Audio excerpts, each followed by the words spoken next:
There is a type of silence that screams louder than any word, a silence that dwells between the lines, that hides in pauses, in glances, in unanswered questions. Many times, as we read the Gospels, we have a clear feeling that something was not entirely said, as if part of the message had been cut off, veiled, or purposefully silenced. And it's not just an impression. Between the canonical records and the texts forgotten in the sands of the desert, there are fragments, incomplete words, and accounts that suddenly cease, as if Jesus' teaching had been interrupted before reaching its fullness. This absence is not a mistake. It's a clue, an invitation to deeper listening, not with the ears, but with an awakened soul.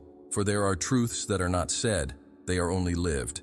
And perhaps Christ's greatest teaching is precisely the one he never finished revealing.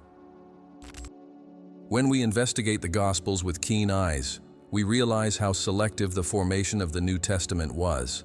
The words that have reached us are only a fraction of what was said, taught, lived. Councils, such as that of Nicaea in the 4th century, defined what should be considered official and what would be discarded, banned, or forgotten. Whatever did not fit with the power project or the doctrine they wanted to establish simply disappeared, but the echoes persist. Among the manuscripts found in Nag Hammadi and the Dead Sea Scrolls, long silenced voices emerge, speaking of a more intimate, direct, revolutionary spirituality. A spirituality that does not bow to external authority, but invites each human being to find the divine within themselves. And it is precisely at this point that the silence of Jesus becomes deafening. Imagine for a moment that the deepest teachings were deliberately omitted, not out of malice, but because the world was not yet ready to hear them. Jesus often spoke in parables, enigmatic stories that hid layers upon layers of meanings. He himself would say, "To you it has been given to know the mysteries of the kingdom of heaven, but to them it has not." This division between those who can hear and those who are still blind to the truth is a key. He knew that there are truths that need to be sought, not handed over, truths that only reveal themselves when the soul is ready. And perhaps for this reason, he interrupted certain speeches, left sentences unfinished, whispered only to some what he never shouted in the public square. The absence is not a flaw, it's intention. This intentional silence appears in disconcerting passages, like when Pilate asks Jesus, "What is truth?" and he does not respond. A crucial moment facing Roman power, where any word could change the course of history, and Jesus remains silent. Why?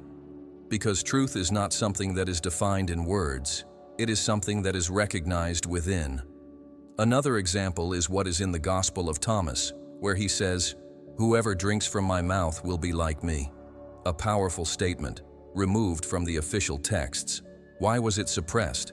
Because it suggests that humans have the potential to equal Christ, to become divine. This challenges the entire established hierarchy.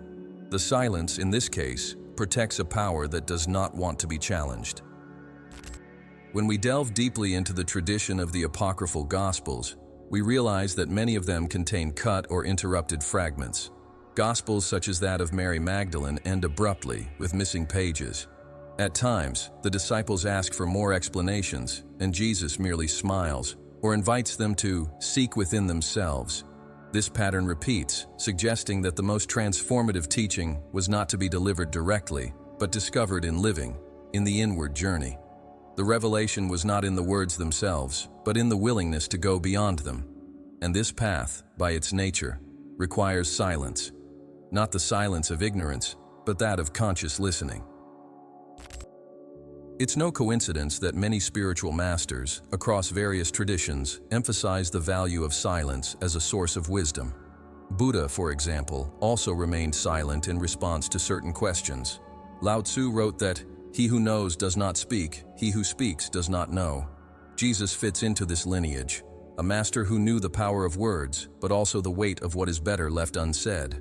Furthermore, he understood that certain knowledge can only be activated internally when consciousness reaches a certain maturity. To speak prematurely is like planting a seed in dry soil. Therefore, true teaching is not absent. It is merely dormant, waiting for the right moment to bloom within each sincere seeker. There is also the issue of fear. the fear that the powerful feel in the face of truths that liberate. Because an awakened humanity does not easily submit. A person who understands their divine nature, who understands that the kingdom of God is within them, is not easily manipulated. Therefore, many of the deepest teachings have been hidden, rewritten, or simply destroyed. But the spark remains. Jesus' silence was not a failure. It was a strategy, a way to protect what could not be forcibly understood, and also a way to trust in the human capacity to evolve and, one day, be ready to hear what has not yet been said. This silence is even more noticeable when we compare the accounts of different evangelists. In some passages, we have extensive speeches. In others, just short, isolated phrases. There is a break in rhythm, a feeling that the thread was cut before the end, especially in the most symbolic moments, like the prayer in Gethsemane or the words on the cross. Jesus' speeches seem incomplete. He says, "Father, why have you forsaken me?" But he does not elaborate. He leaves it hanging. Abandonment is a deep human feeling, and Jesus, even being divine, experienced it. But what comes after that? He does not explain. He offers silence as the final answer. And perhaps it is there that the highest form of wisdom resides, accepting the mystery. Silence also holds an alchemical power. It transforms. When we quiet ourselves, when we still our minds, we allow answers to emerge from a higher place. It's in this state that we can access what has been left between the lines, not as information, but as intuition. Jesus knew this. That's why he prepared the ground with words, but planted the seed in emptiness. Verbal teaching was just the beginning. The true learning occurred in the subsequent silence, in the nights of doubt, in the inner deserts, in the moments when, in the absence of external direction, we are forced to find our own light. It is in this context that we begin to understand what the Book of Three Halves could be. A book that is not only made up of written chapters, but also of blank spaces. The first half, that which was publicly revealed. The second, what was said to the initiates, in secret. And the third is not written, it is to be lived. It is the silence of Jesus that points to it. It is what he did not say that guides us to it. Because this last part of the teaching will not come from outside. It will arise within each one at the right time, like a fruit ripened in the light of awakened consciousness. Therefore, when we encounter this silence, we should not see it as absence or failure, but as an invitation, a call to deep listening, to diving into one's own soul. What remains unsaid is not lost. It is waiting. The revelation that Jesus did not complete may have been entrusted to us, not as words to be repeated, but as experiences to be lived. The true message is beyond books, beyond traditions. It is in the space between thoughts, in the silence between heartbeats. And perhaps, it is precisely there that the third half of the book begins, one that can only be written with one's own life. The first half of Jesus' teachings is the one that echoed through the hills of Galilee, the fields of Judea, and the bustling squares of Jerusalem. It is the most well-known, repeated, preached, and taught part throughout the centuries. In it, we find the foundations of unconditional love, radical forgiveness, active compassion, and divine justice that does not rely on the rigidity of the law, but on the sensitivity of the Spirit. It was this first half that transformed fishermen into prophets, prostitutes into proclaimers, and oppressors into disciples. It was the starting point of a spiritual revolution that changed the history of humanity, not by the force of the sword, but by the subtlety of consciousness. However, this half, and as powerful as it may be, is not the whole. It was the beginning, not the end. This truth was revealed in a simple, direct way, accessible to the common people, to those who lacked erudition but carried within them a thirst for something greater. The Beatitudes, for example, are one of the pillars of this revelation. Blessed are those who mourn, for they will be comforted. Blessed are the meek, for they will inherit the earth. These phrases do not require deep theological interpretation. They touch the heart directly. They speak to the suffering, the hopeful, the believing human. The language of the first half is a universal language. It does not discriminate. It does not require initiations. It does not separate the enlightened from the ignorant. It addresses the human spirit in its purest and most vulnerable state. But precisely for this reason, Its depth was often underestimated. Throughout the centuries, this first layer of teaching has been shaped, reinterpreted, institutionalized. The simplicity of Christ was, at many moments, enveloped by rituals, dogmas, and power structures. Words of love were transformed into commandments.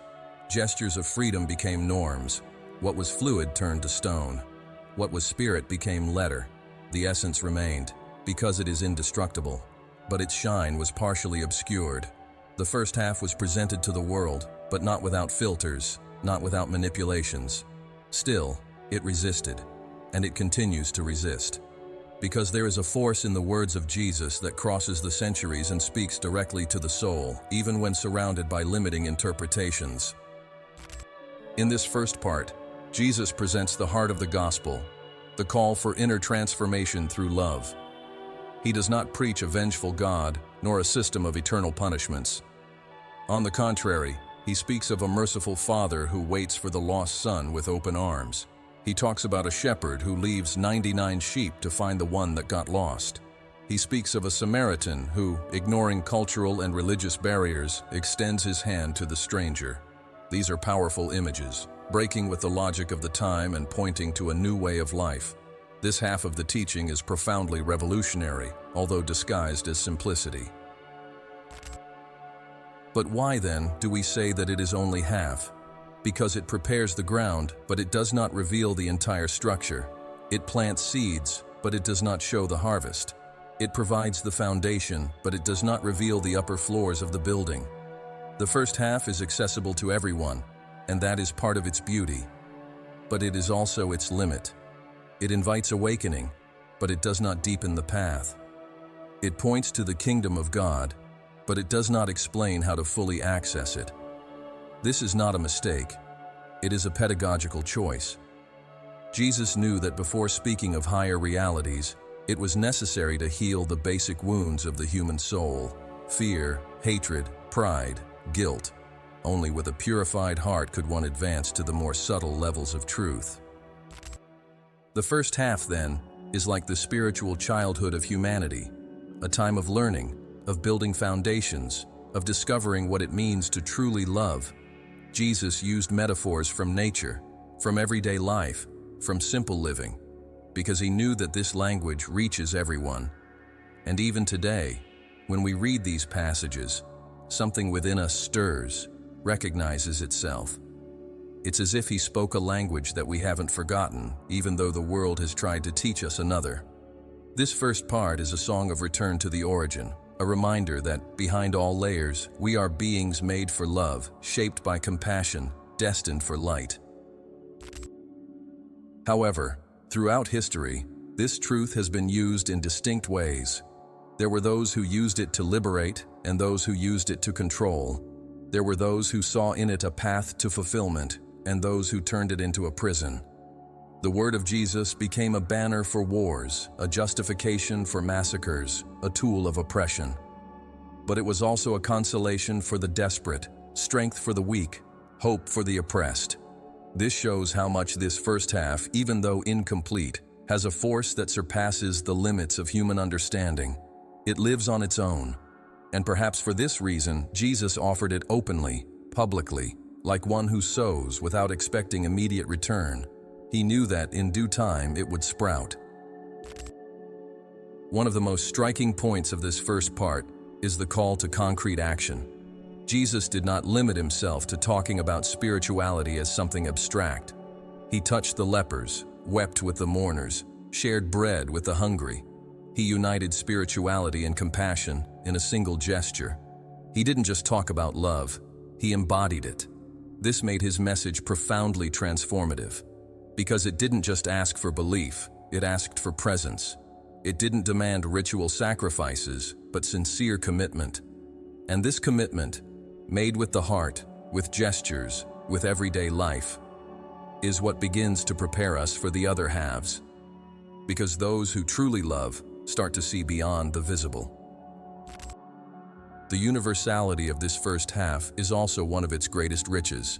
It is not bound to a culture, a language, a people.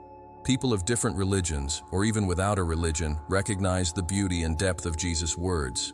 This shows that this part of the teaching was shaped to touch the most human in us: the pain, the desire to belong, the search for meaning, the longing for justice. By speaking of these realities with such delicacy and firmness at the same time, Jesus built a bridge between the human and the divine, a bridge that everyone can cross, as long as they choose to take the first step. But here lies the great paradox. This first half, so powerful, is only the surface. It's like a river that runs in everyone's sight, but hides an underground ocean of wisdom. Those who are content with the surface receive blessings, but those who dive deep find mysteries.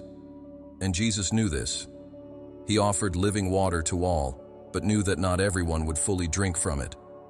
That's why he prepared another part of the teaching, reserved for those who desired more than comfort. They desired total transformation.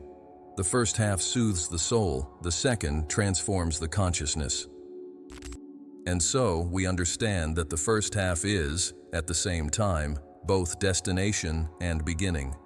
It's a destination for many who find in it everything they need.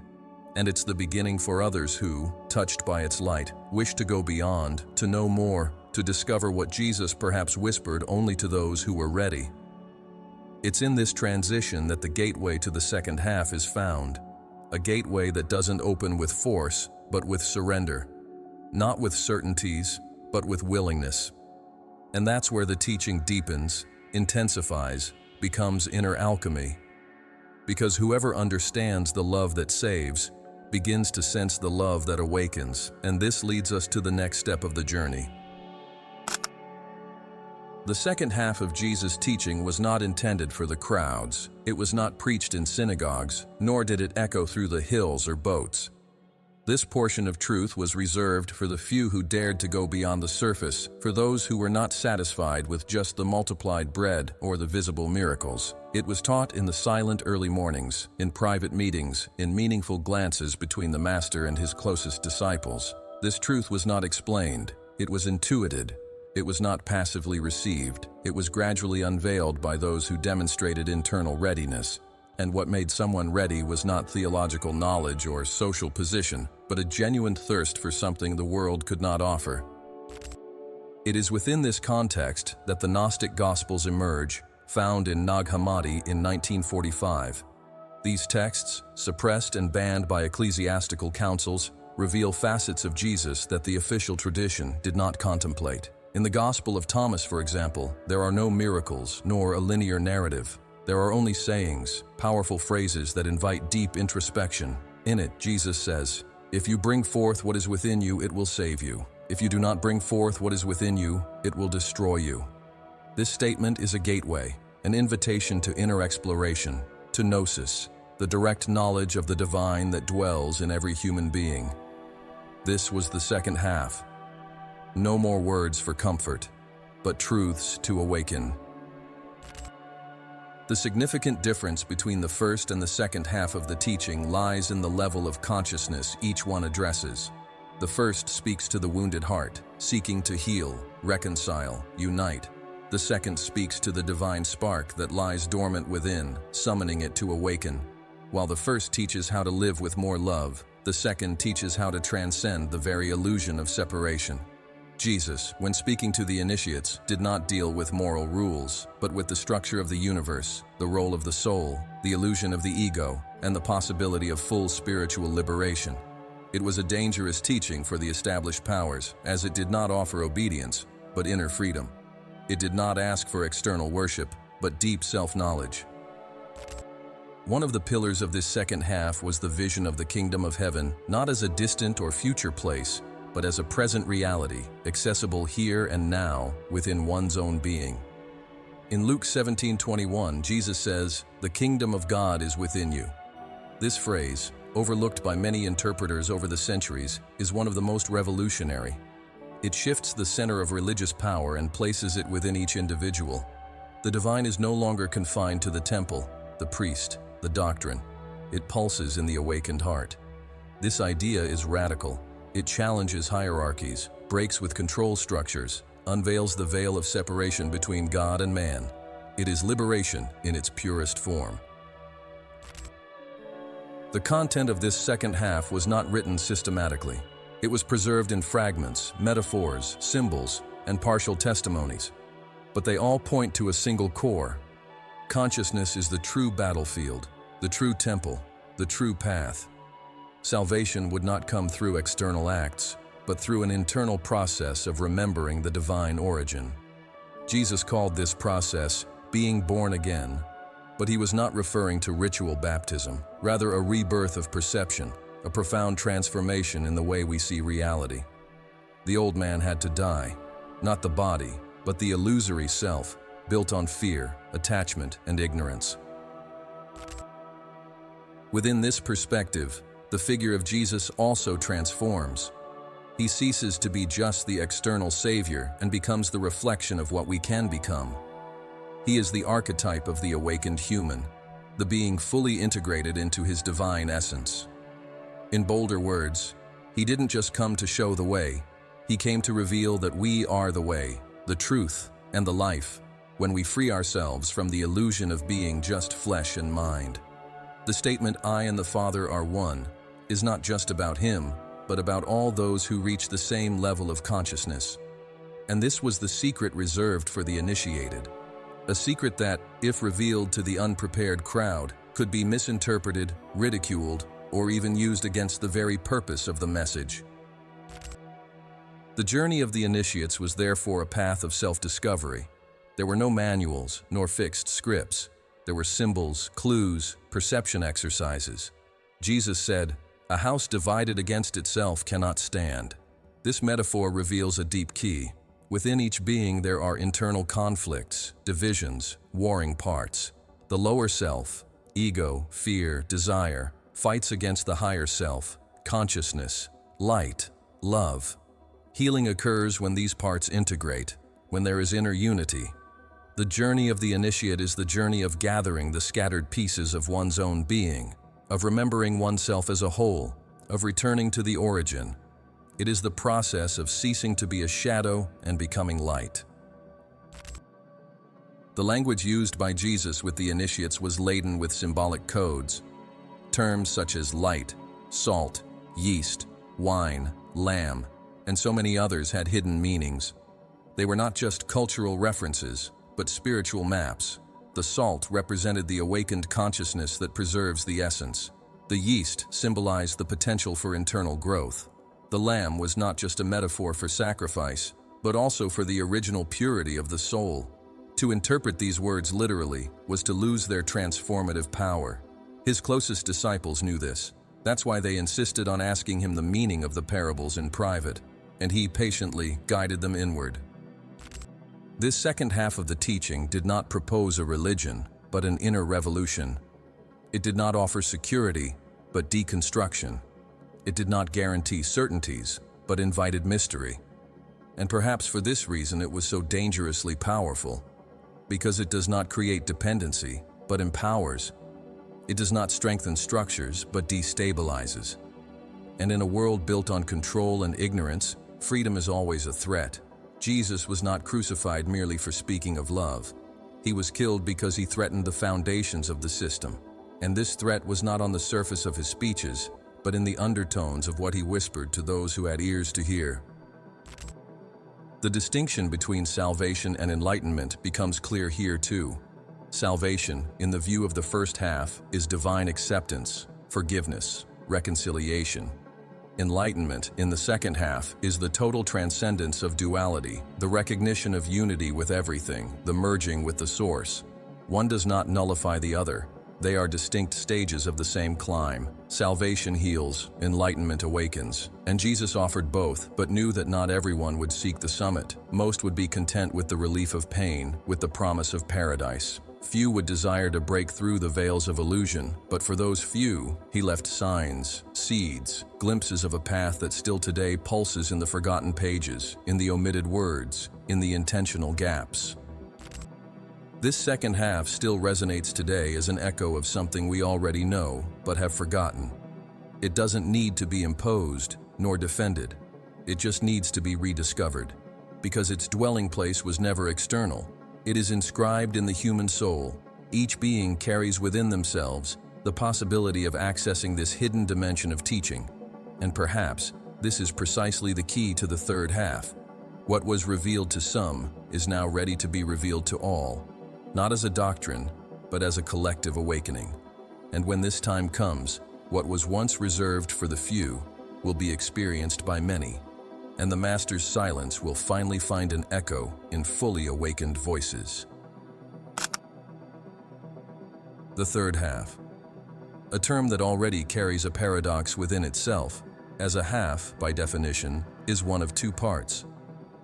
But here, in the context of a teaching that transcends linear logic and roots itself in the mysteries of the Spirit, this expression acquires a symbolic and deeply revolutionary meaning. The third half is not what has been said, nor what has been whispered.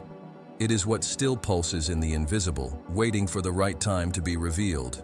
And this time is not a fixed point on the human calendar line, but an internal season of the soul, a collective maturation of consciousness. This half cannot be written with ink or pronounced with common words.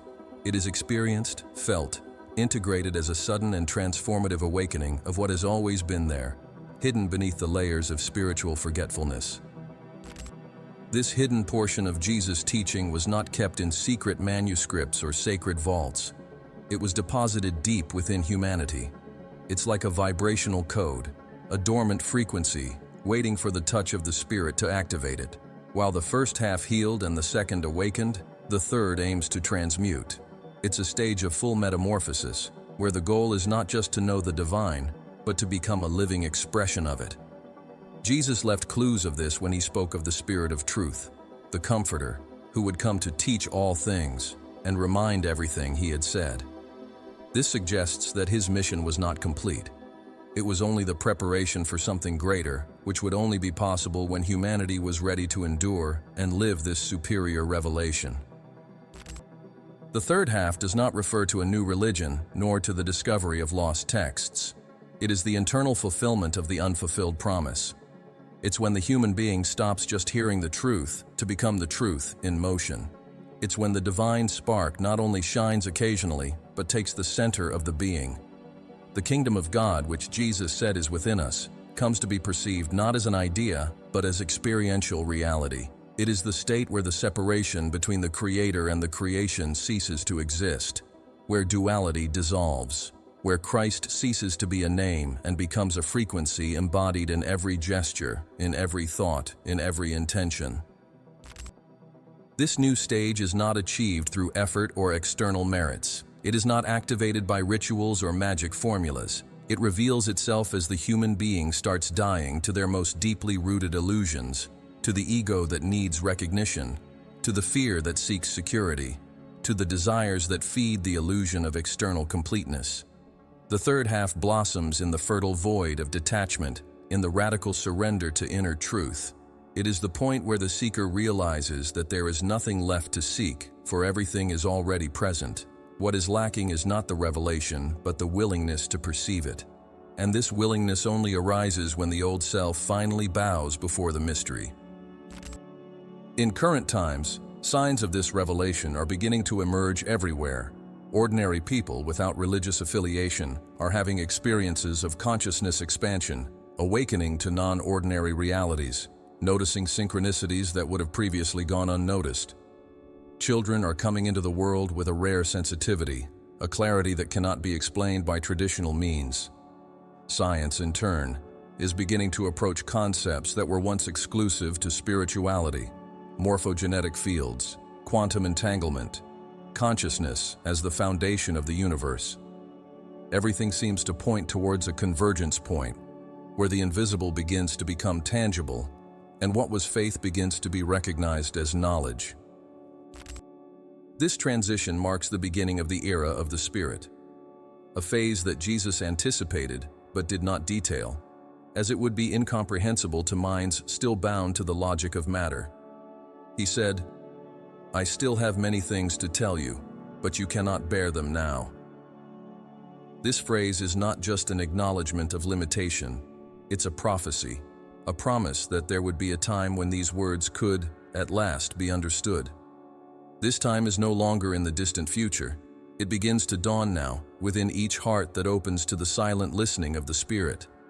The Comforter, then, is not a being, but a frequency, a vibration of truth that communicates directly with the awakened being, without intermediaries, without barriers. In this context, Jesus ceases to be just a historical figure to become an archetypal manifestation of human potential. He is the standard of Christ consciousness that each person is destined to manifest. The third half is, therefore, the moment when the inner Christ reveals itself no longer as a promise, but as a presence. It is the stage where love ceases to be an emotion and becomes the structure of being, where wisdom does not come from outside but springs from the very center, where action does not come from desire but from intuition, where peace is not the absence of conflict, but unshakable communion with the whole. This stage does not deny the previous ones. On the contrary, it fulfills them. Without the first half, there is no compassion. Without the second, there is no clarity. But without the third, there is no achievement. And so Jesus led his disciples step by step. First, healing their wounds, then challenging their beliefs, and finally, giving them silence. A silence that would only be filled when consciousness itself was mature enough to be the vessel of the final revelation. He knew that words can be distorted, but direct experience with the divine cannot be erased. Therefore, he left the space of the third half open, like a blank page, waiting for the living writing of awakened humanity. This final revelation is profoundly collective, although it needs to manifest in each individual. It will not be proclaimed by leaders or validated by institutions. It will be felt in simple gestures, in true presence, in the spontaneous compassion that emerges from the awakened being. The third half is not a shout. It is a whisper that becomes a chorus when many remember who they are. It is the return to the original state, to unity, to wholeness. It is the point where the question, "Who am I?" is no longer asked, as the answer dissolves into the very experience of being. And yet, this third half will be invisible to many, because it demands surrender. And surrender is the greatest challenge for the ego. It requires dying to everything we believe ourselves to be. But for those who dare to take this plunge, there will be no loss. There will be a reunion, the return to the origin, not as an escape from the world, but as full presence in it. Not as a denial of matter, but as the elevation of matter to the light of the spirit. The third half is not the end of the story, it's the beginning of a new humanity, not built on beliefs, but on consciousness. This is the book that is still being written, not with ink, but with awakened lives, not with dogmas, but with presence, not with words, but with vibration. And this book, unlike all others, will never be closed. It is eternal, for it is written every moment by all those who recognize in themselves the same divine breath that animated Christ. The third half is the song of the invisible, the fire of the Spirit, the rebirth of what never was born, for it always was. It is the revelation that does not need to be spoken, because it is already being lived. And when it is fully perceived, there will be no more master nor disciple. There will only be the one, recognizing itself in all. At first glance, Jesus' parables are simple stories of shepherds, sowers, women with lost coins, kings, and servants. But behind their apparent simplicity hides one of the greatest spiritual mysteries ever revealed to humanity. They are hidden keys, coded formulas for the expansion of consciousness, symbolic maps designed to guide the attentive seeker along invisible paths. The language of the parables is not just pedagogical, it's alchemical. Jesus used them to camouflage profound truths, protecting the essence of his message from distortion by immature minds, yet leaving it accessible to those who had awakened enough to see beyond the words.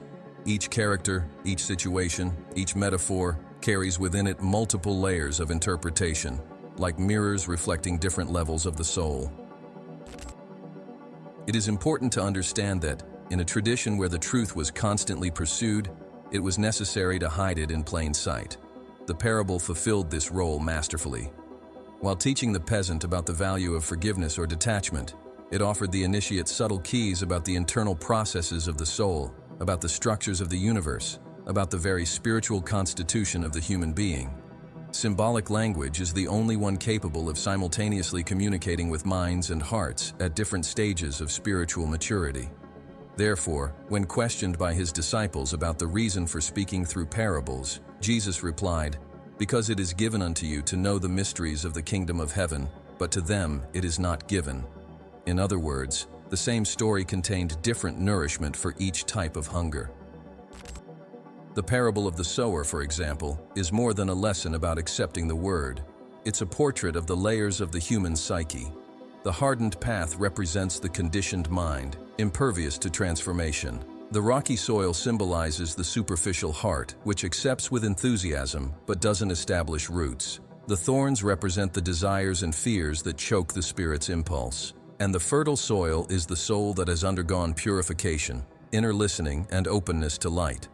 Thus, the sower is the spirit, and the seed is consciousness itself, seeking to expand in prepared terrains.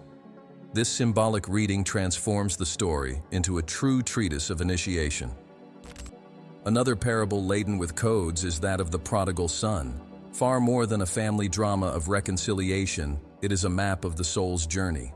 The son who leaves home is the divine spark that ventures into the world of matter, experiencing pleasures, falls, the illusion of separation. The moment of hunger and desperation is the dark night of the soul, the breaking point where the ego realizes its fragility. The return home is the movement of reconnection with the source, with the true spiritual identity. And the Father who rushes to meet him, without judgments, symbolizes the divine dimension that has always awaited the return, not with anger, but with unconditional compassion. The feast is the celebration of the reunion with the essential self. It's impossible not to notice the initiatory nature of many of these stories. The woman who loses a coin and sweeps the house until she finds it symbolizes the inner work of the soul that seeks the forgotten part of itself, the spiritual feminine principle that illuminates the dark corners of the psyche. The parable of the Good Samaritan, beyond teaching about compassion, is a metaphor about the state of consciousness that transcends tribal, racial, and religious conditioning. The Samaritan is the one who no longer identifies with form, but with essence. He represents the being who lives universal love, who acts not out of duty, but by recognizing the other as an extension of himself. The symbols that Jesus used were not chosen at random. He was part of a long tradition of masters who knew that the spiritual path cannot be conveyed through rational arguments. Truth is not something that is explained, but something that is awakened. Just as Buddha spoke through koans, riddles that break logic to make room for inner silence, Jesus used parables that seemed clear, but always left an open point.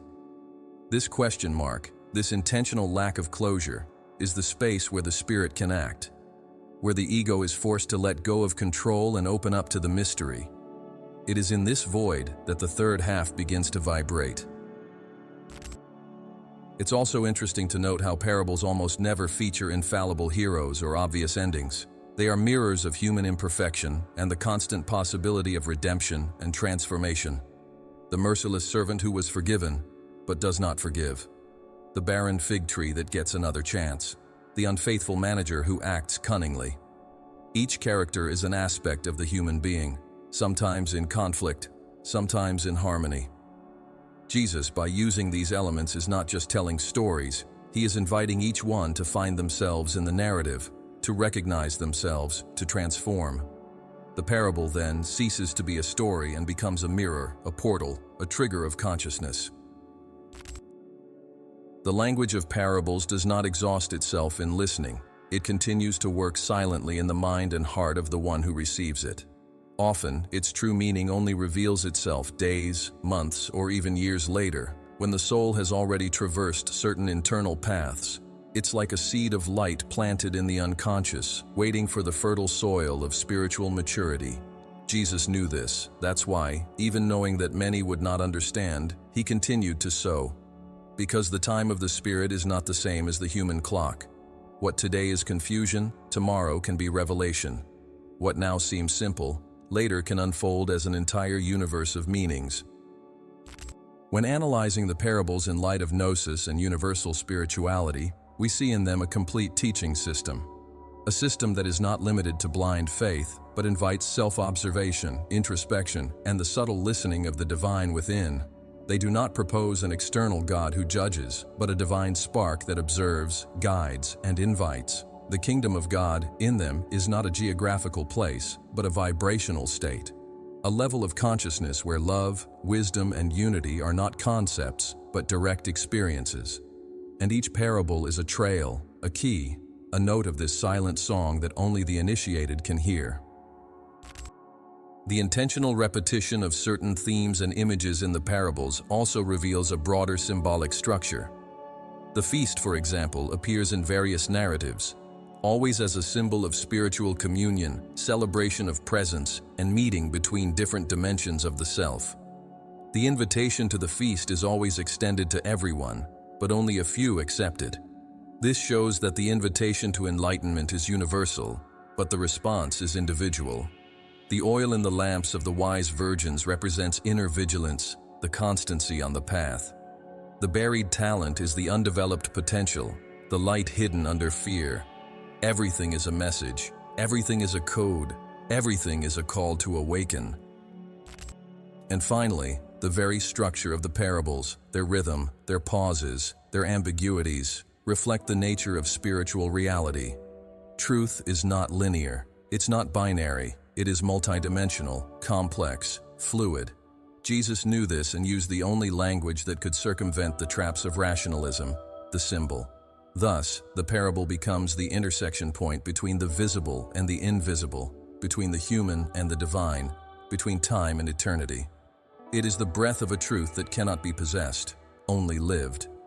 And when well understood, the parables reveal not only Jesus' hidden teaching, but the inner journey of each soul towards its own third half.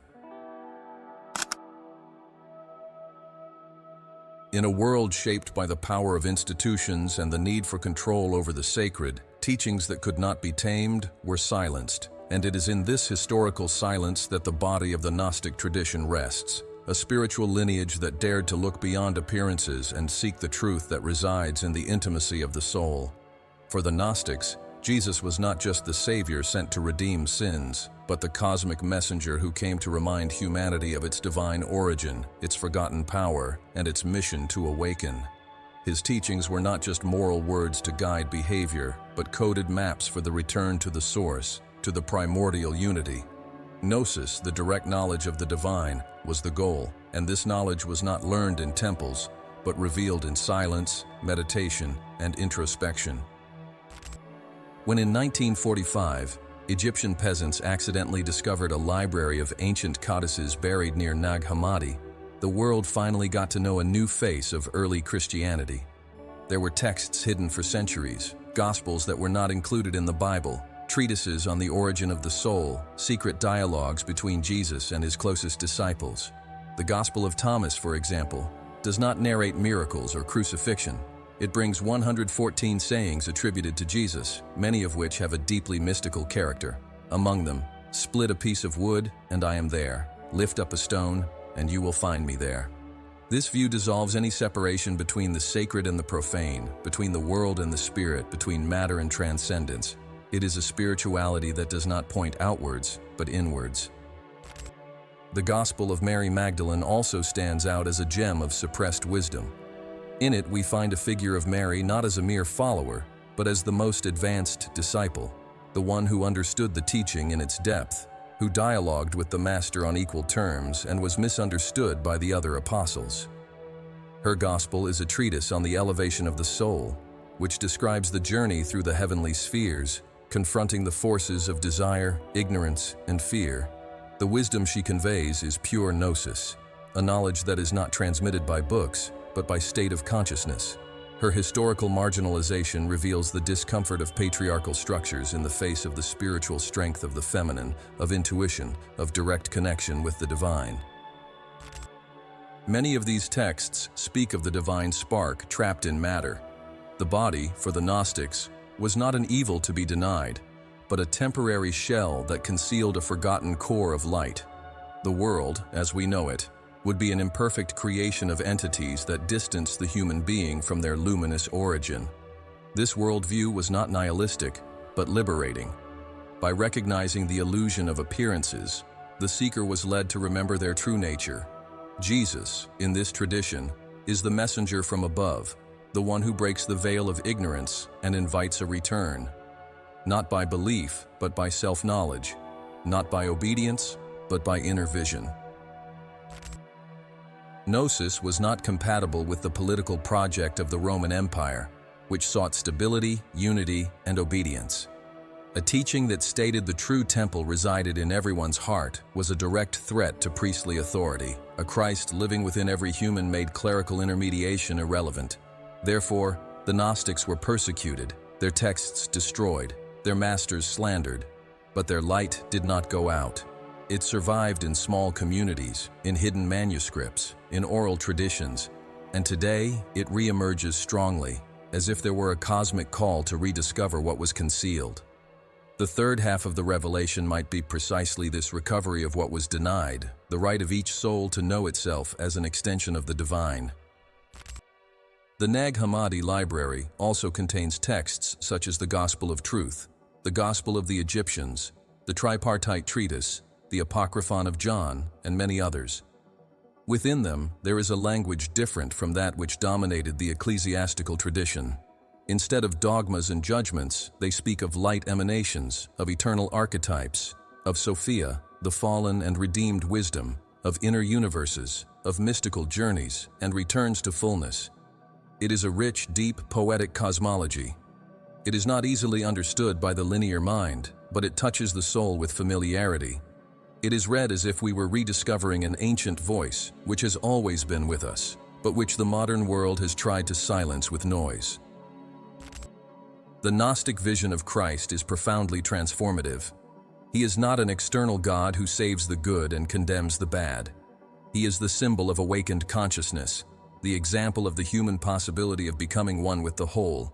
He is the Logos, the living word that vibrates at the heart of the universe and invites each soul to resonate at the same frequency. His sacrifice, for the Gnostics, is not a debt payment, but a symbolic act of liberation from matter, a gesture of total surrender to the light that dissolves all illusions.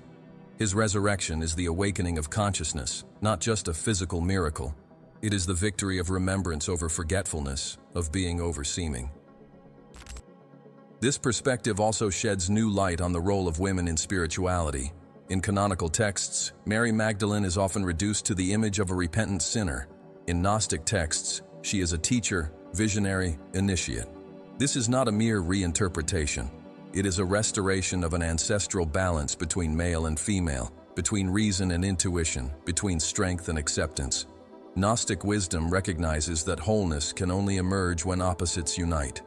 And perhaps it is this union of opposites, light and shadow, spirit and body, heaven and earth, that represents the third half, the integration of truth fragmented by history. One cannot ignore the impact that the rediscovery of these manuscripts has had on the modern world. They not only challenge the official versions, but provoke a profound reassessment of what it means to be human, what divinity is, and how to live in truth.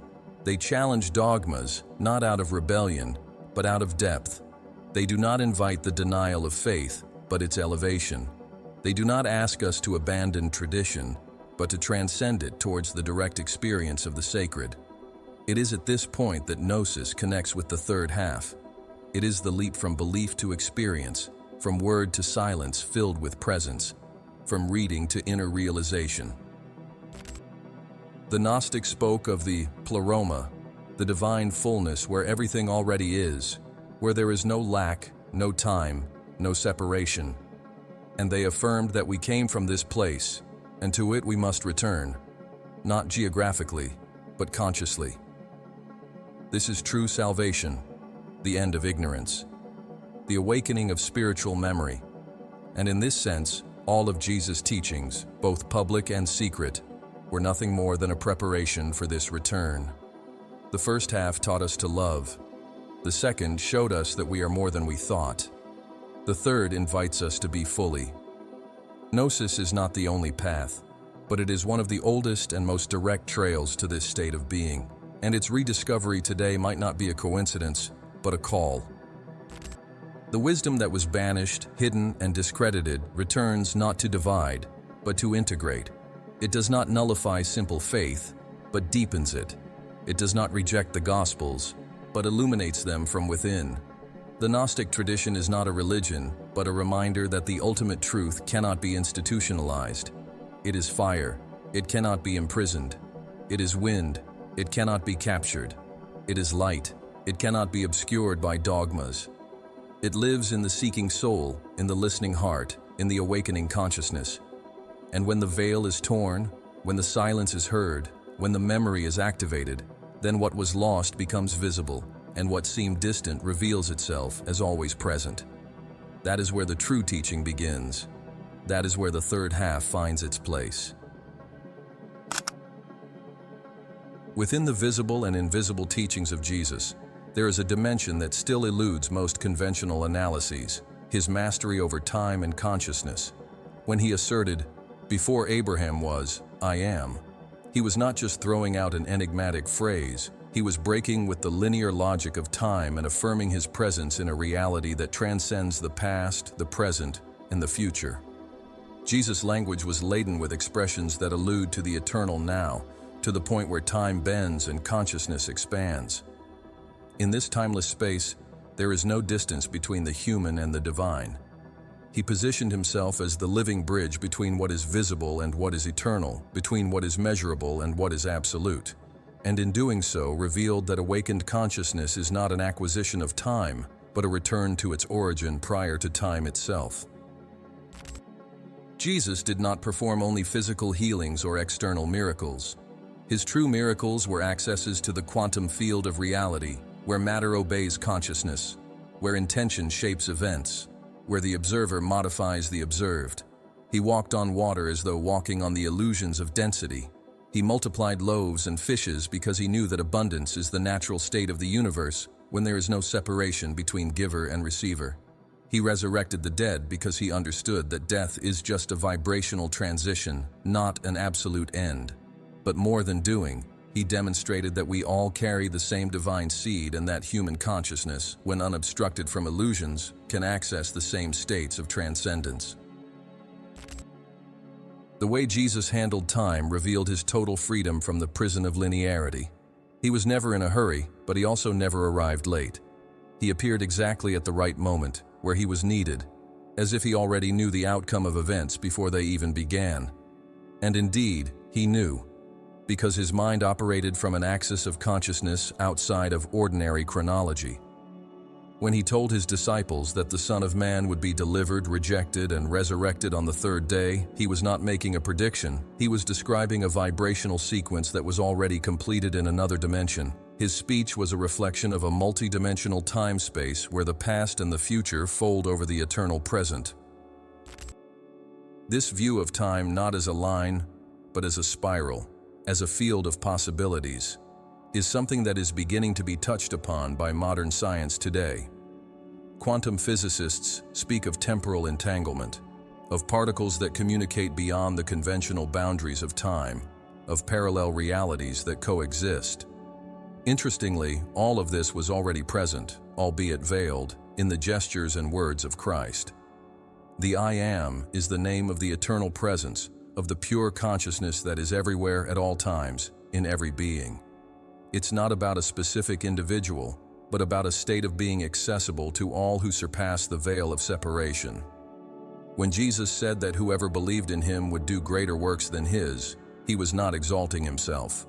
He was pointing to the hidden potential in every human being when reconnected to the source.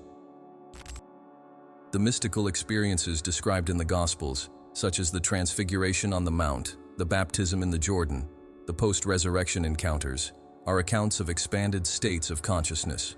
In each of them, there is a break with ordinary time, an entry into another frequency, a direct communion with spiritual reality.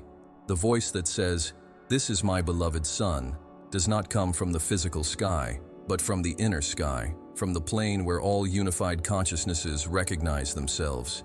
The light that emanates from Jesus' face on Mount Tabor is not sunlight. It is the light of true identity shining when the ego is completely dissolved. These events are not external miracles. They are invitations to see that time and space are merely symbolic forms of consciousness perceiving itself while still in the process of awakening. This understanding is essential for us to approach the third half of the teaching, because as long as we are stuck with the notion of a distant God, of a linear time that drags us into the future or ties us to the past, we won't be able to experience the reality of Christ within us. Jesus breaks with the narrative of, "One day I will be saved," and invites to, "Today you will be with me in paradise." The time of salvation is now. The present moment is the only access point to eternity. That's why he said, "Do not worry about tomorrow," because in the now lies the full potential of being. And the third half is not a revelation that will come in a book or through a new prophet. It is an experience that can only happen when time gives way to presence. It is in this state of presence that consciousness becomes a temple, not a physical temple made of stones, but an inner space where the divine continually reveals itself. Jesus, in driving out the merchants from the temple, was not merely purifying a physical place. He was symbolizing the purification of the mind and heart so that they become a living dwelling of the Spirit. He said, "Destroy this temple, and in 3 days I will rebuild it." And he was not referring to Herod's building, but to the body, not just the physical body, but the conscious body that houses the divine spark. The reconstruction in 3 days is the symbol of reintegration, of the regeneration of spiritual identity, of the death of the ego and the rebirth in the light. Another aspect that is seldom explored is the way Jesus activated the consciousness of those around him through questions. He rarely offered direct answers. He preferred to provoke with riddles. "Who do men say that I am? Why are you so afraid? Do you believe I can do this? Do you want to be healed?" These questions were not rhetorical. They were gateways, calls for the other to see themselves. Because the true miracle is not in what he did, but in what he awakened in the other. Every encounter with Jesus was an activation, a vibrational field where the soul was confronted with its own essence. And this was only possible because he did not operate from chronological time, but from a field where all possibilities were already realized. He saw the blind as seers, the dead as alive, the sinner as pure. And by seeing them this way, he brought them into the light of truth. Time for Jesus was a tool, not a prison. He knew when to act, when to be silent, when to depart. He knew that everything is fulfilled not by force, but by harmony. His silence before Pilate was more eloquent than any defense. His wait of 4 days before visiting the dead Lazarus was more than a delay. It was a preparation for a greater revelation. His act of writing in the sand in front of the adulterous woman was a way to divert time from condemnation to the space for reflection. Everything in him was synchrony, nothing was accidental, because his consciousness did not react, it created. It did not respond to the world, it revealed it. Jesus was the master of time because he was the master of consciousness. And being the master of consciousness means being free from time, from the shackles of the mind, from the limitations of form. He didn't just come to teach about God. He came to be the living demonstration of what happens when a human being becomes one with the source. He is not the exception. He is the example. And that's why the third half cannot be read or explained. It can only be lived when we reach that same state of unified consciousness, when time no longer rules us and presence becomes our dwelling. When we stop following Jesus and start being what he was, an embodied expression of the I am. Thus, the Christ consciousness becomes accessible not as doctrine, but as an internal reality. And time ceases to be the corridor where we await revelation, to become the mirror where we can already see the revelation happening now, because everything is here, everything already is. The third half is not ahead, it is at the moment when we decide to remember who we truly are. And when this memory blooms, we realize that there is no past to correct, nor future to fear. There is only the now, and in this now Christ is not history. He is living presence, he is breath, he is light, he is silence filled with meaning. He is eternity in the form of awakened consciousness. At some point between the silence of a sleepless night and the whisper of a sudden intuition, there is a call that does not come from outside. It does not bring noise. It does not demand blind faith. It does not impose rules. It merely vibrates, pulses, breathes, as if it were the very heart of the soul trying to remember who it is before all the names, stories, and identities. This call is the most intimate and non-transferable manifestation of the third half of Jesus' teachings, not as a new doctrine, but as a living revelation that emerges from within each being that dares to silence the world and listen to itself. The third half is not hidden in the sacred books, nor protected by religious hierarchies. It lies dormant in the invisible womb of human consciousness, waiting for the subtle touch of awakening. And this touch is not given by external rites, but by an absolute plunge into inner listening. The inner call does not come as a voice, but as a presence. It cuts through certainties, deconstructs beliefs, destabilizes comfort zones, and invites one into the fertile abyss of not knowing. Jesus never offered ready-made answers. His invitation was always to see, to hear, to perceive with the heart. When he said, "Whoever has ears, let them hear," he was not referring to physical hearing, but to the ability to listen to the truth that vibrates beyond words. The soul's listening is different from any other. It requires silence not just around, but within. It demands that the mind cease its habitual noise of judgments, projections, fears, and desires, and that presence becomes pure space of acceptance. In this space, the third half begins to emerge, not as theory, but as a new way of being. Meditation, contemplation, and sacred silence are the favored languages of this call. Not by chance, all the great mystical traditions, Christian, Buddhist, Sufi, Vedic, shamanic, deeply value withdrawal, emptiness, quietude. Jesus repeatedly retreated to solitary places, mountains, and deserts, where he found not isolation, but communion with the whole. He did not speak with a distant God, but with the source present within himself. This gesture is deeply symbolic. The highest revelation is only possible in the deepest silence. It's not about abandoning the world, but learning to live in it from a different frequency, where everything is heard from within, felt without effort, understood without logic. The third half within us is not activated by effort or merit, but by surrender. It is at the moment when we cease to seek outside, to accumulate concepts, to imitate patterns, that it begins to show itself.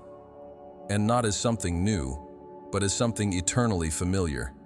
As if it were a distant memory that returns with force, like a truth that has always been there, just waiting to be recognized. The inner call does not demand pilgrimage, just presence. It does not ask for rituals, just authenticity. It does not charge for perfection, but demands wholeness. It invites us to be radically true to ourselves, with our lights and shadows, with our contradictions and potentials. This movement of deep listening activates what many call the inner Christ, the divine spark that not only mirrors Jesus, but shares his essential nature.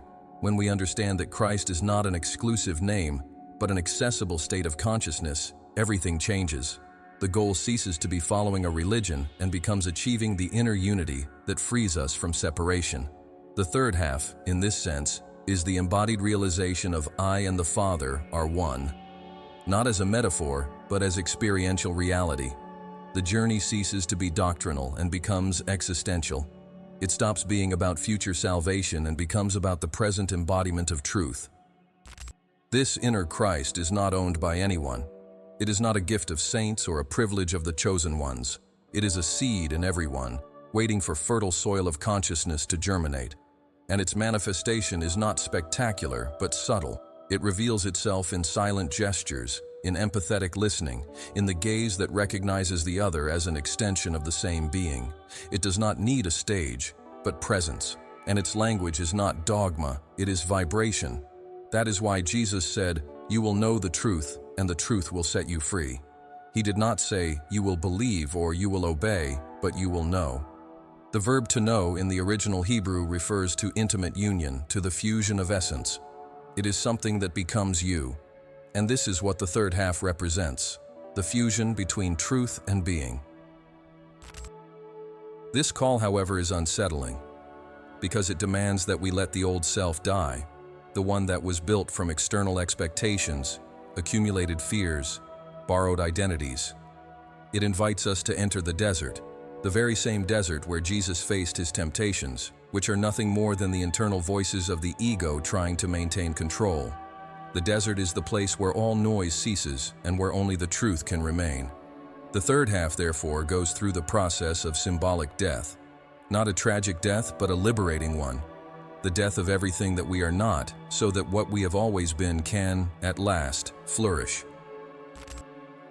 When we start living from this inner place, everything changes. Relationships transform, because we no longer seek to fill voids in others. The meaning of work changes, as it is no longer an effort to prove value, but an expression of our essence. Time ceases to be oppressive and becomes a space for creation. The body becomes a temple, not a prison. Life, once separated from the sacred, becomes a continuous sacrament. The third half does not bring a new religion, but a new way of living, where every gesture is a prayer, every encounter is a revelation, every silence is presence. It is an embodied spirituality, which does not escape from matter, but redeems it. The nonverbal wisdom of the heart is the compass of the third half. It guides us not by certainties, but by resonance. The heart, when silenced, knows. It knows what the mind still doubts. It feels what the eyes do not see. It recognizes the truth even before understanding it. That is why so many masters speak of the need to descend from the head to the heart, not as a physical process, but as a reversal of the inner hierarchy. When the heart leads, the ego surrenders, and in this surrender, the divine can act. The third half is not a conquest of the intellect, but an opening of the heart. It flourishes where there is surrender, where there is vulnerability, where there is truth. Letting go of dogmas does not mean losing faith, but allowing it to expand. Faith in the third half is not blind belief, but vibrational trust. It is not adherence to a system, but attunement with life. It is not based on fear of punishment, but on the quiet certainty of unity.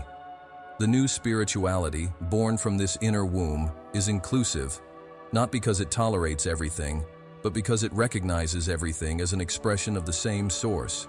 It does not divide between pure and impure, saved and condemned, right and wrong.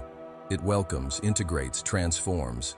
It is a spirituality that cannot be explained, but is breathed, and it can only be lived in the first person, with courage, with presence, with love. The body, so often disregarded by religious traditions, becomes a sacred temple in this new vision. Because it is in it that the spirit manifests, it is through it that consciousness acts. It is with it that truth vibrates. To take care of the body is to take care of the sacred. To fully inhabit the body is to inhabit the now. And it is in the now that the third half is revealed, not as a light descending from the sky, but as a light emerging from the center. Not as a voice that instructs, but as a silence that guides. Not as an external miracle, but as an everyday miracle, that of living fully as one who knows they are eternal. The third half is not taught, not imposed, not transmitted. It is activated. And this activation happens at the point where the heart is open, the mind surrendered, and the whole being is available to remember. Remember what? That everything we were looking for outside has always been inside. That all promises have already been fulfilled. That all distances were illusory. The third half is the return, not to the past, but to the truth. Not to a historical figure, but to the eternal presence that this figure embodied. And when this presence lights up within us, there is no more separation, only life in its fullness, unconditional love, limitless consciousness. If indeed there is a book of the three halves, then its final chapter is not yet concluded. It was not written by ancient prophets, nor sealed by ecclesiastical councils. It is not hidden in Egyptian caves, nor stored in the Vatican's secret archives.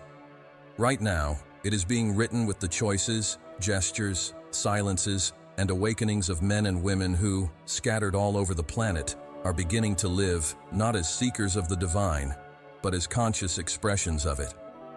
The last page of this book, which is not just a book but a vibrational field of consciousness, will not be written with words, but with presences that inhabit the truth. In this sense, we are not the readers of the final revelation. We are its living authors. We are the continuators of the work that Jesus began, but deliberately left unfinished, so that it could be completed by consciousnesses who would one day understand his true mission.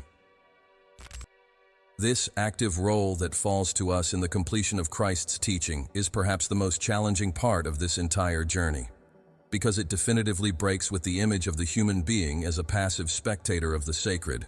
It's no longer about waiting for the return of a Messiah in the heavens, but recognizing that Christ already dwells in each awakened being who chooses to live with integrity, clarity, and radical compassion. The third half is not the continuation of religion, it's the overcoming of separation. And this overcoming occurs when we understand that the divine does not descend from above, but emerges from within. Jesus never wanted to monopolize the light, he wanted to ignite it in everyone, and in doing so, he transformed each life touched by his presence into a spark of what he himself represented. Each generation has been, since then, like a leaf from this sacred book in construction. There were those who resisted the light, trying to extinguish it. There were those who manipulated it for their own benefit. But there were also those who kept the flame burning, even in the darkest times, even under persecution, even without recognition. Mystics, philosophers, healers, poets, dreamers, visionaries, anonymous ones. All of them, even without realizing it, continued the work. And today, more than ever, the collective consciousness approaches a tipping point. The page is almost complete, the transition is accelerating. And once again, the silent question arises. Are we willing to take our part in this living gospel?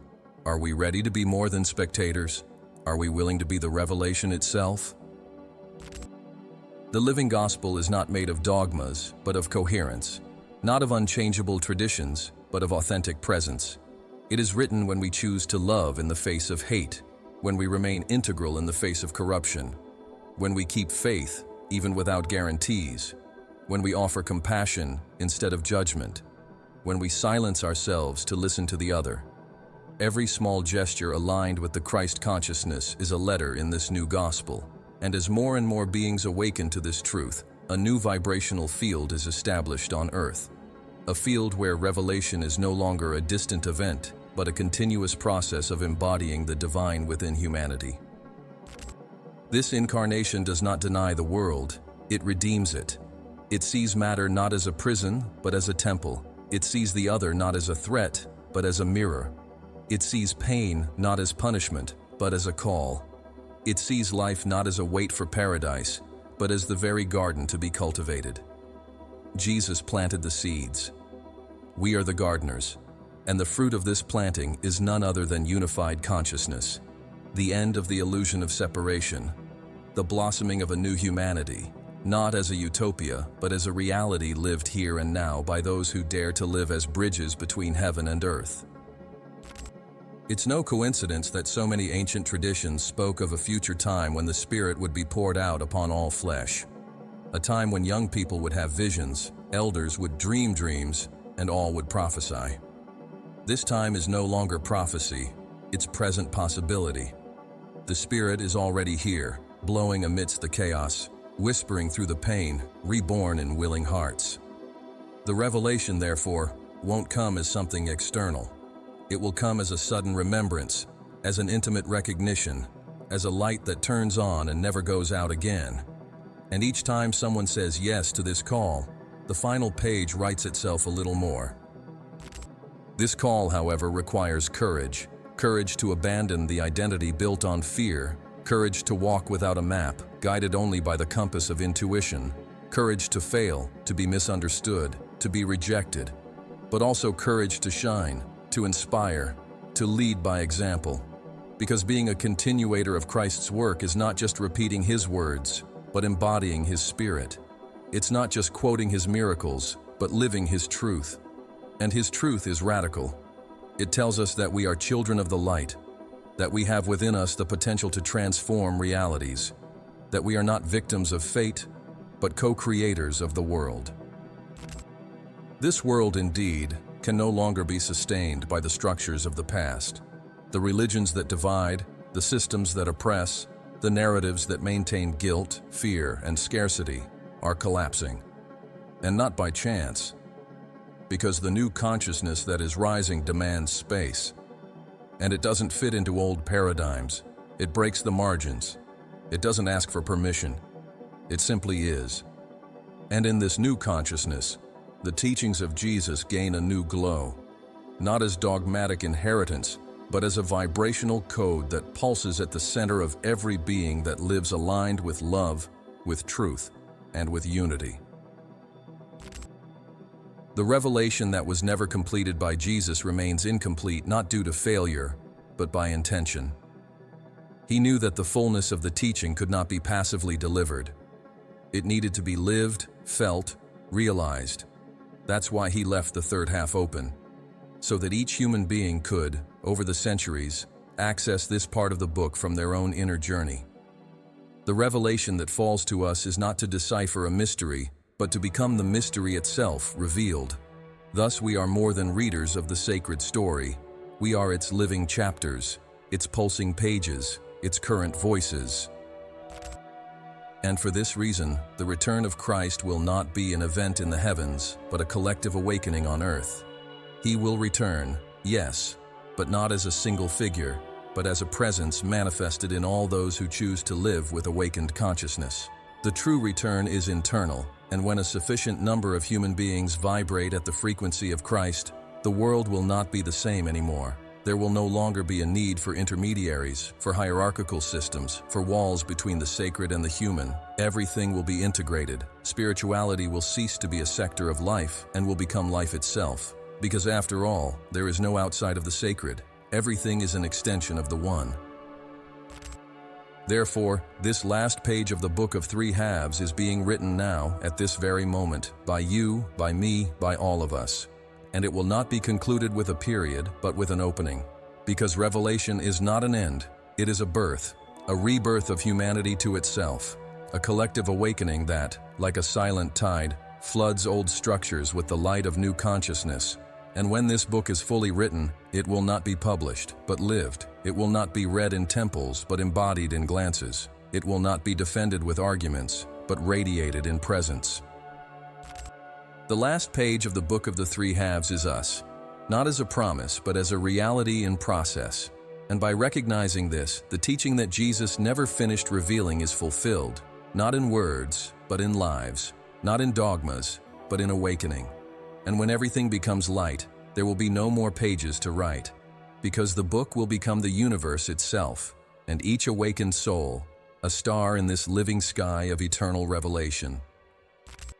Mind Unfettered, now it's up to you. If this message stirred something in your heart, tell me in the comments. Which part of the revelation do you feel is being written in your own life? Let's express together this third half as one single consciousness, as one single voice. Each comment here is a living spark of the work that continues. And if this journey resonated with your soul, the next step is before you. Click on the video next to it and continue with the Book of 33 Steps, the hidden map Jesus left for enlightenment.